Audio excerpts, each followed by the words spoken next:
আমার ঘুম ভাঙাইয়া গেল রে মরার কুকিলে, চিল্লায়া বলেন নাউজুবিল্লাহ। আচ্ছা, ঘুম কখনো মানুষের নিচে ভাঙতে পারে? কয়টা? দুইটা। এক নাম্বার, কখনো পাখি মারা গেলে এই পাখি আপনার আমার ঘুম ভাঙাইতে পারে? এইটা মানুষেরা দেখার জন্য, এটা শোনার জন্য এখানে ভিড় হয়ে যাইতো যদি এখানে গানটা কে গাইছে? মমতা জাপাকে। মমতা জাপা, এই মমতা জাপাকে যদি এখানে আনা হতো তাহলে দেখলেন হিনি মানুষের জায়গা হতো না। আরে ভাই, গান তো আমরা হুজুরেরাও পারি। শুনবেন? গান শুনবেন? আমরা হুজুরেরা গান পারি না? আমরাও গান পারি।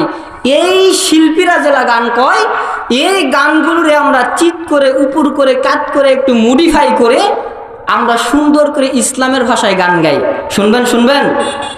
আমার ঘুম ভাঙাইয়া গেল রে ফজরের আজানে, আমায় পাগল বানাইছে গো মদিনার প্রেমে, আমায় উদাসীন বানাইয়া গেল জান্নাতের হুরে গো ফজরের আজানে, আমার ঘুম ভাঙাইয়া গেল গো ফজরের আজানে। চিল্লায় বলেন মারহাবা। কোরআনুল কারীমের ভেতরে বলেন কুল বিফাদলিল্লাহি ওয়া বিরহমাতিহি ফাবিযালিকা ফালিয়াফরাহু হুয়া খায়রুম মিম্মা ইয়াজমাউন।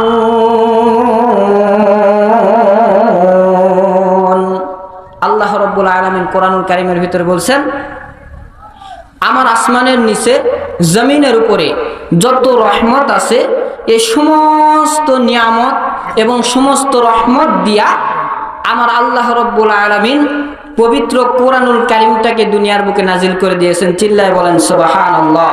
আচ্ছা বলেন তো, পৃথিবীর বুকে এই কোরআনুল কারীমের মতন রহমতপূর্ণ জিনিস আর পৃথিবীর বুকে আছে?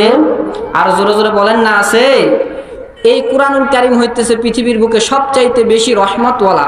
আল্লাহ তাআলা বলছেন, কুল, হে নবী আপনি বলুন, বিফাদলিল্লাহি ওয়া বিরহমাতিহি ফাবিযালিকা ফালিয়াফরাহু, আমি এই কোরআনুল কারীমটাকে তোমাদের সামনে নাজিল করে দিয়েছি।